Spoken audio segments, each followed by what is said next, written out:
anybody who talks about anything to do with economics, let alone inflation, is going to have a very tough time getting it right if they don't understand economics. And by economics, I mean correct economics. And by correct economics, I mean Austrian economics. That's really what you have to understand in order to know what the fuck you're talking about with any of this shit. And so when you talk about inflation, it's almost like there's several different definitions, but maybe three real different definitions that people are talking about. And it's important to kind of understand what they're saying with this. So first, I would say according to economists, the technical, like according to mainstream economists today, the technical definition of inflation is too much money chasing too few goods, more money chasing less goods, something like that. According to the popular figures in the corporate press and political, economic advisors and things like this, it's the CPI. According to people who actually know what the fuck they're talking about, who understand Austrian economics, it's an increase in the money supply. So there are three different things. Like, for example, inflation if you just listen to CNN or just read the New York Times or even the Wall Street Journal, then they'll basically talk about inflation as if it is the CPI. And the CPI is a number that, many people are probably familiar with when they said, oh, inflation was up 9.2%. They're saying the consumer price index was up 9.2%. And when they'll say this year we didn't have inflation, they're talking about the CPI. Or when they say this is the worst inflation in 40 years, they're talking about measuring the CPI over the last 40 years. However, if you're taking a Series 6 or Series 7 exam, and the question is, what is inflation? If you say a rise in prices, you will get that answer wrong. The correct answer is more money chasing less goods, or something like that. The Austrian perspective, or another way to view it, the correct economic perspective, is to say an increase in the money supply. Let me just go through this a little bit so people understand what I mean. The consumer price index is this number. It's a government number that they come up with that is basically like, well, look, we're going to take several consumer goods and create this index, and then we'll measure whether it goes up or down. And then we'll measure whether, there's inflation is bad. And they basically determine that, like, well, if it goes up like 3 or 4%, that's fine. But if it goes up like 6 or 7%, that's bad. And if it goes up 9%, well, that's really bad. That's kind of how they're measuring this. That is a very flawed way of understanding what's really going on. If you look at it the way we look at it, that, well, really, this is a monetary phenomenon. And the issue here is whether more money has been created. Then you're going to understand this on a much better level. And you're going to understand like what's really happening here and what's really driving all of this. And whether the consumer price index goes up or down it's not that it's irrelevant. It's that you're getting a very small portion of the bigger picture of what's actually happening.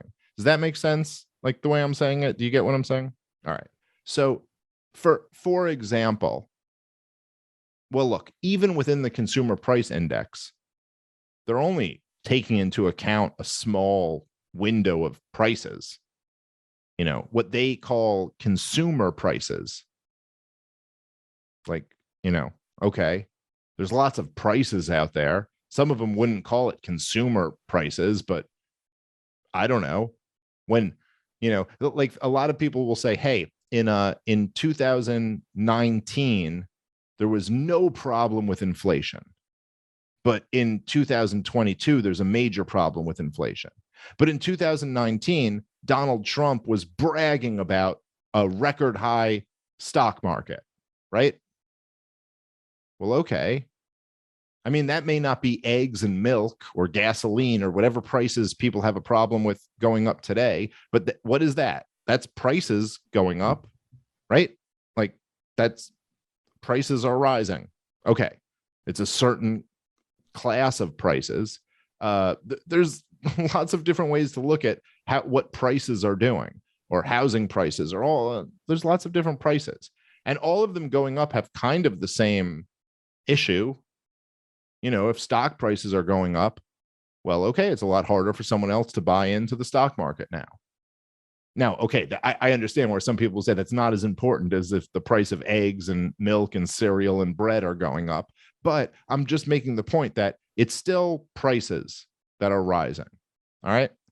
And what the Austrian economists, the people who actually understand this shit, understand is that really the issue isn't just whether prices are going up or going down. The issue is what's going on with the money. That's really what matters. And this is, I don't know, Rob, we've talked about this before, but I've made the point several times that the reason why that's so important to understand is that if, let's say, for example, you doubled the money supply and prices were about to crash, but instead they stayed the same. Many mainstream economists would say, oh, there's been no inflation. But of course, something really big there happened. The doubling the money supply had a huge effect. It's almost like if you were running a race, you're running as fast as you can, and I grab your shirt behind you and start pulling backward. And the mainstream economists were to say, unless Rob is moving backward, nothing is happening. There's no force pulling him back now. And as long as he's going forward, everything's fine. And then we'll only start measuring this once he's actually moving backward. You'd go, oh, well, okay, there's a problem with that, right? The problem is that without you pulling him back, he might be going much faster, right? Does that make sense? That you might be going much faster. And then if you're only measuring it once he starts moving backward, you're waiting till this is a calamity before you're even acknowledging what's going on here. I don't know. Is that a good analogy? I just came up with that on the spot. I like it. And I would add one element to it. Sure. Imagine if there were a whole bunch of people that had to watch the speed at which I was moving and then make an evaluation and place bets based on how fast I was moving. And they're getting a distorted signal where they think, oh, wow, yes, Rob's really doing great. But what they don't see is that there's a drag and my legs are actually frying out and I can't actually keep this pace. And so they start making all these moves thinking, hey, I'm really going to finish this race at a certain speed. But they don't realize that my legs are more fatigued than what they can see because of the drag behind me. So that's the other issue here is the bad signals. Right. I think that's right. There's bad signals. And ultimately, if you wanted to get the correct signal, if you wanted to understand what's actually happening here, the question isn't like if Rob's running and I'm pulling him back on his shirt, the question isn't, is he going forward or backward? In the same way, the question isn't, are prices rising or falling? The real question is he moving as far forward as he would be if I wasn't holding him versus when I am holding him? And so that's the question here, right? Like, what would prices have done without this monetary infusion versus what they're doing now?